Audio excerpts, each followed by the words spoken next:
What's up, guys? Welcome to Rob's house. All right, I promised you guys more Corvette content. Here you have it. So today we're replacing the brakes on the Corvette. So I mentioned in my last video about the screen replacement that the rotors in this car unfortunately are shot because the previous owner decided to put incompatible brake pads onto carbon ceramic rotors, which resulted in a bunch of metallic residue basically getting pressed into the rotors, and they don't function properly now. It's particularly bad in the front. I was getting instantaneous brake fade. I mean, like trying to do a burn-in on a new set of pads, I got to my like 8th stop and smoke was shooting everywhere. There was, you know, layers and layers and layers of brake dust. I burned through half of the pad in a matter of minutes. I went through 2 sets of brake pads. The same result happened for both, and the reason I did 2 sets of brake pads was I just wanted to rule out bad pads. So I did two different types of brake pads that were made for the carbon ceramic rotors with the Z07 package from 2 different brands, and unfortunately the result was the same. However, Rice Toyota, as I mentioned, they had sent me a new screen. They also hooked me up so that I could get some new rotors. So you'll notice that these are iron rotors. They are not carbon ceramic. These are made by a company called Girodisc. From what I've been reading on the forums, even though like these are a very, very high quality iron rotor, that from what I saw in the Corvette forums, the people that actually track these cars say that these tend to actually hold up better than the carbon ceramic ones. They say that carbon ceramic rotors never need to get replaced, but that's typically for street driving. From what I understand on the track, they absolutely do need to be replaced, and they need to be replaced quite frequently. The problem with that is twofold. One, every single one of these carbon ceramic rotors costs $1,500. So to do a whole brake job on this car just for the rotors is $6 grand. And then the pads to go with them, if you buy the OEM pads, are quite expensive too. So you're gonna run almost another grand in pads. I think part of that's to do with the fact that they have an electronic wear sensor, which is like, in my opinion, just kind of overkill. I mean, you can inspect your pads. It's not hard. You can see them by just shining a light in there, and it's not that hard to check. But anyway, people who use these Girodisc rotors on the track say that they last about twice as long as the carbon ceramic ones. And a whole set of these costs $2,500 instead of $6 grand. So they're a fraction of the cost of the carbon ceramic. The other cool thing is you can actually reuse, since they're 2-piece, you can actually reuse this center hub. From what I saw, you can unbolt the disc and just replace the disc. So that's kind of cool. So instead of, for example, instead of like a set costing you $1,200 or $1,300, just for the replacement discs for front or rear, about $800. So you save yourself about $500 there. If you're swapping them out a lot, that adds up. For me, that shouldn't really be too much of an issue because I anticipate that these will last quite a while. I would like to start tracking this car eventually, but I mean, I think in the near term, the most I'll probably do is like autocross. So I don't really anticipate these wearing out that quickly. I'll probably go through pads pretty quickly, but I don't think I'll go through rotors that fast. So anyway, we've got the fronts and rears came in separate boxes. We got a box here of pads. We got our brake pads, we got our fronts and our rears. These are direct replacement specifically for the Z07. They do make replacements for the Z06 as well, but because the Z07 uses different calipers and a different rotor size, based on your equipment package for your Corvette, you have to make sure you get the right one. So I have a Z07, so this is the Z07 replacement package. As you can see, they're quite big, but they actually have much less surface area than the carbon ceramics, and that's because the pads are a lot softer for the carbon ceramics. So what they do is that it uses more surface area. It's kind of too dark for me to show you, but anyway, the pads on the carbon ceramic have a little more surface area. The pads on this will have less surface area, so the disc is a bit thinner, but still quite large. And like I said, from what I hear, they give you some pretty awesome stopping power. So my plan for this video, I think what I'm gonna do is first I gotta get the car up on jack stands. We're gonna pull the wheels off, and I think what I'll do is I'll show you guys step by step how to do one of them, and then I'll probably just time lapse the other 3 because it's the same thing. So just to give you a quick overview of what it's gonna be, we're gonna put the car on jack stands, we're gonna pull the wheels off. Next thing we're gonna have to do, I'll probably pull the brake pads out and separate the caliper pistons before I actually pull the caliper off, because it's a little bit easier to do and it's actually mounted onto the car. Then the calipers, these are Brembos all the way around the car. They're all, front and rear have the same design, which is that it's a giant single piece caliper. There's 6 pistons in the front. I think there are 4 pistons in the rear, but we'll see when we take them off. I'm pretty sure there are 4 if I remember correctly. They're held on by just 2 bolts in the back. So what I'm gonna do is I'll probably do a front because it'll be a little bit easier. I can turn the wheel while it's up in the air, and you guys will, I'll shine some light in there and show you the 2 bolts that I have to take off. Take off those 2 bolts. That lets you pull the caliper off. We'll set that on. I'll use a bucket or something. So I set that on something so it's not just dangling by the brake line.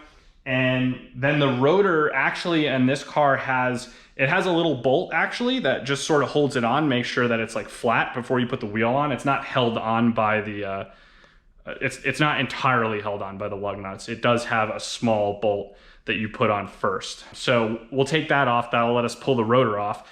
And it's pretty simple. I mean, that's really all it is. You take that bolt off, the rotor should slide right off. We'll put the new rotor on and reverse the process. Bolt the caliper back on, put our new pads in, do that for all 4 wheels. The other thing I'm probably gonna do that I unfortunately probably won't be able to include it in the video is I'm gonna bleed the whole brake system because I got so much brake fade when I was trying to burn in the pads and see if my rotors were shot or not. Since I got so much brake fade, I'm a little bit concerned about the state of my brake fluid. I'm wondering if any air got introduced from that. You know, I also don't know when the last time this brake fluid's been changed, and this car's a 2015. So to that end, I'll just show you. I've ordered some Modal .4 brake fluid. This has a typical dry boiling point of about 600 degrees Fahrenheit and a typical wet boiling point of about 400 degrees Fahrenheit. So this is quite a bit better than just your average run-of-the-mill brake fluid. And I wanted to make sure, since I'm going to be driving this car pretty hard, that I have fluid that won't boil too easily.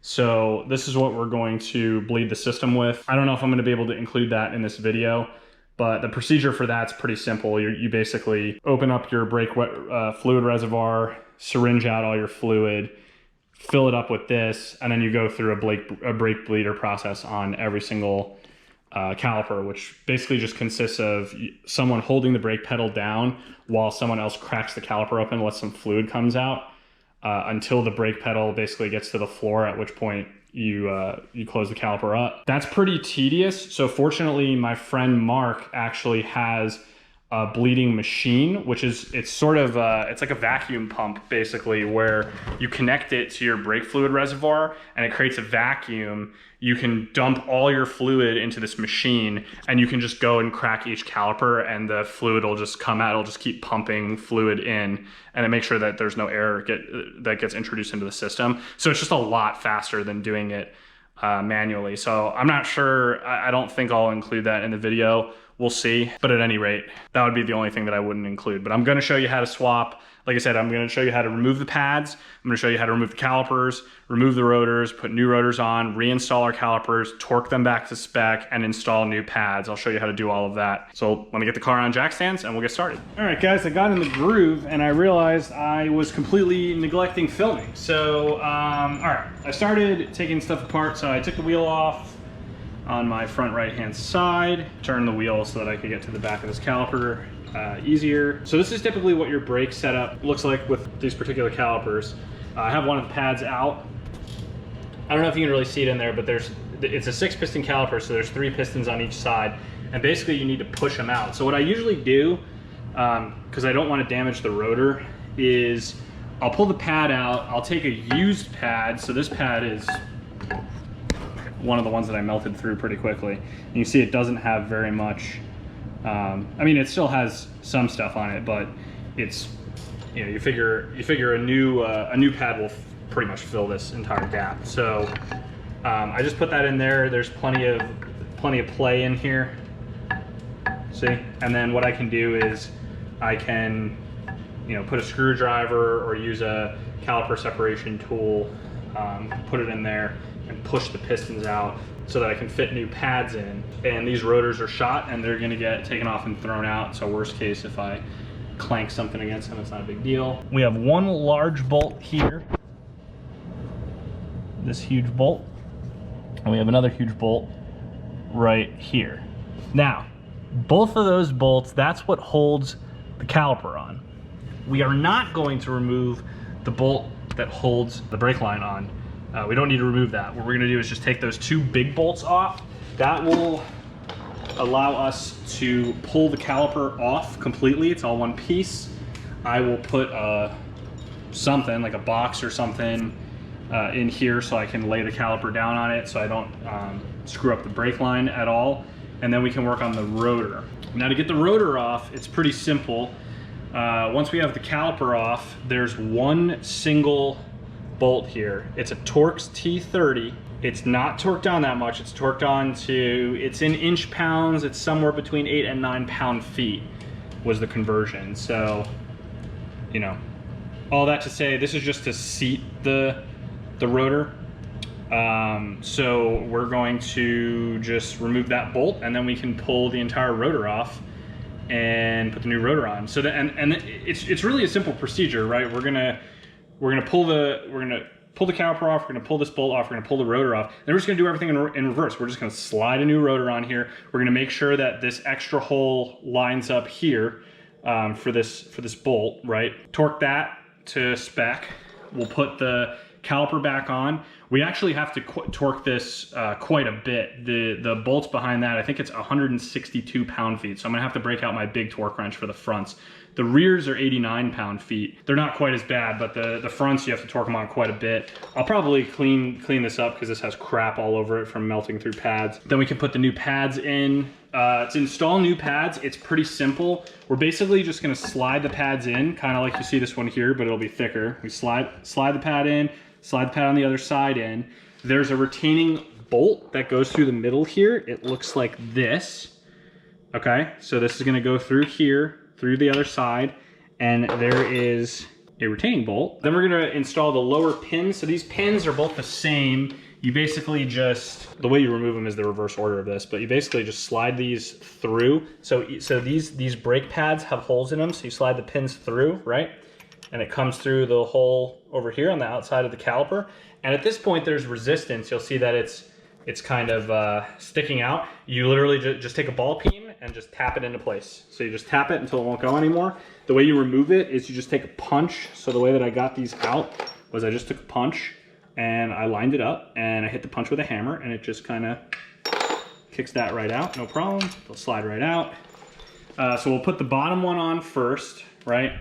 Then we have to put this retaining clip on. So what this looks kind of weird, but basically these grooves on both the top and the bottom are where the pins sit. So you kind of put it here, the retaining pin will hold it into place, and then you can bend it back and put your top retaining pin in, because there's two of them. I'll show you guys how to do that when the time comes. I'll set the GoPro up alongside here and you can see me doing it. So for now, I'm just going to separate this side of the caliper, and then we're gonna just pull undo those two bolts, pull the caliper off. You guys aren't really gonna be able to see that very well. I'll probably just come back once I've done that and remove this bolt, and I'll show you, I'll just pull the rotor off, put the new one on. It's a really straightforward procedure. This really isn't that hard, but I figured for anyone who's never done a brake job before, every car's pretty similar. This one's a little bit more involved in that. Some cars actually don't have this retaining bolt. It is a Torx bit, but I mean, if you work on cars a lot, you know that you're always gonna see Torx bits. That's nothing out of the ordinary. So anyway, let me get this caliper off and I'll be right back. All right, caliper's off. I have a little foam thing from, actually this is some packaging that the screen came in, and it's perfect. It's like really sturdy. So I just kind of laid the, hold on, get that light so you can see. Just laid the caliper in that so it doesn't, stress out that brake line at all. The rotor is basically free. I gotta say, there's some huge bolts that hold these things on. So I will of course torque it back to spec when I put these back on. I'm going to remove this retaining bolt real quick, and then I will come back and show you the rotor removal. All right, so an impact gun really helps get that out, because if you try to use a regular socket wrench to get this bit out, it kind of spins the rotor. So I used my impact. I used my impact with my T30 Torx bit, and that came right off because, like I said, they're not they're not torqued on very hard. Anyway, yeah, so we're ready to pull this rotor off. So let's do that. So it's pretty simple. Once you have that bolt off, the rotor just lifts right off. There it is. For anyone who has carbon ceramics, if you want to check to see if your rotor is still good, I don't know if you can see it on the video, there is a minimum weight. In mine, it's in grams, but there is a minimum weight on these, and this is how you check to see if your rotor's shot or not. Basically, is you weigh it. So it's kind of weird because you have to like take this whole thing apart just to, you know, weigh this thing and figure out if it's shot or not. Okay, so this is the new Girodisc rotor. Excuse all the fingerprints. My hands got quite dirty from those carbon ones. Have a lot of crap on them.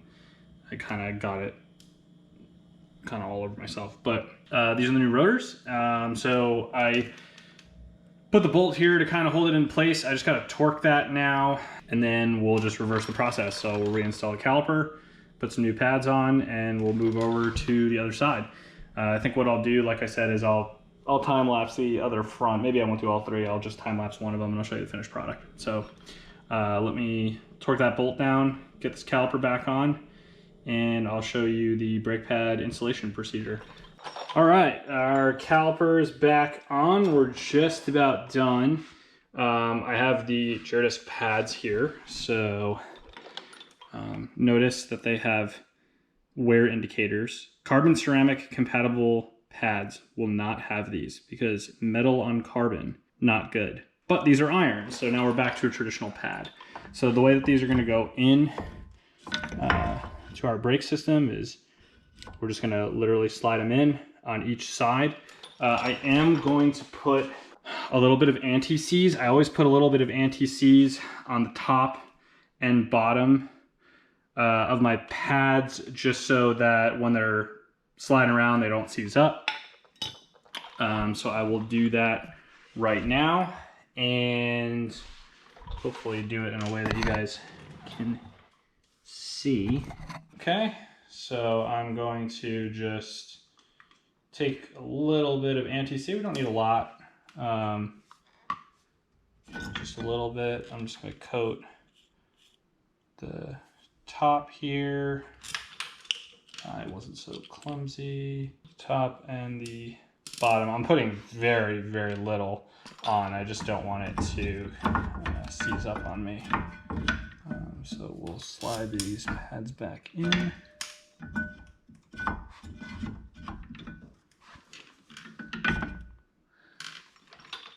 Okay, do the same thing to the other pad. Okay, next we are going to do our retaining clip.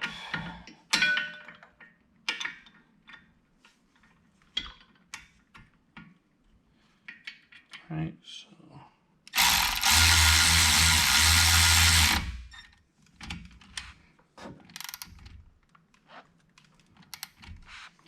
now we will put our bottom pin in. Like I said, we're just going to slide it in as far as we can slide it, and then we're just going to take this ball peen and tap it the rest of the way through. Now we're going to redo our clip. Now, to be fair, I cleaned these and I replaced these clips when I replaced my brake pads last, which was, you know, last week when I was troubleshooting this or whatever. So, or 2 weeks ago. So you would want to usually hit these pins with brake clean. I've done that already. They usually get a lot of crap built up on them, so you want to make sure that you clean them off. But we're just going to take this clip now, and basically it'll kind of hook to the pad down here.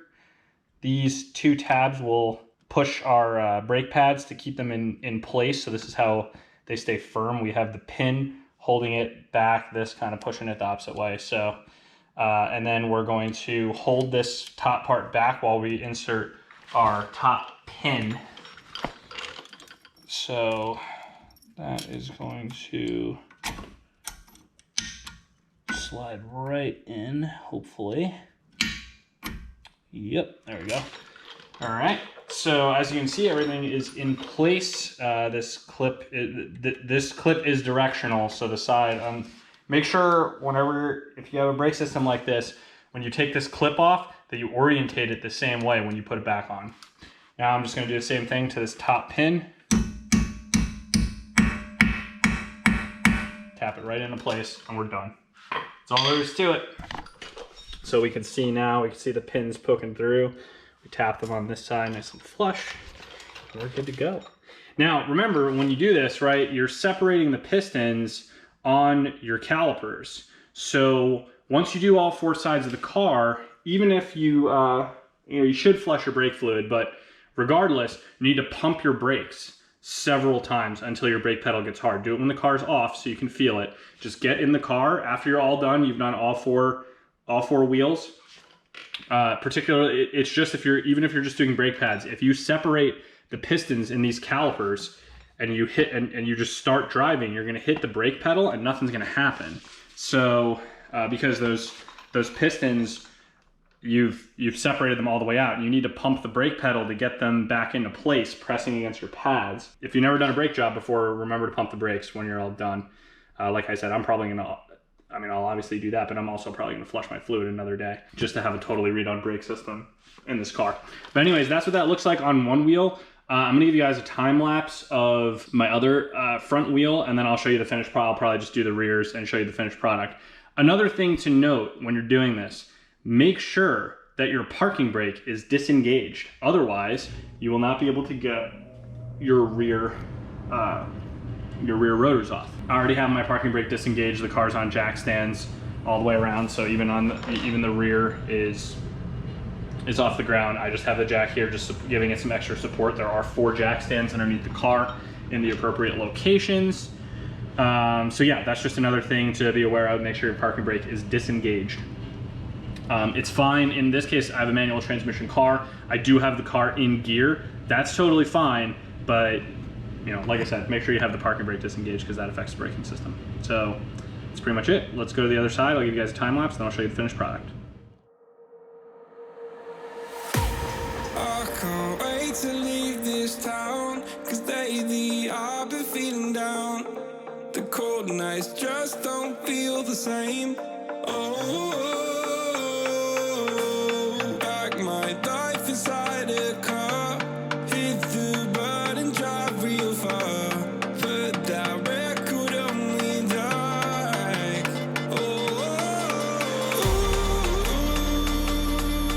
I'm dreaming of you, I dream of a new day. All right, guys, the fronts are done.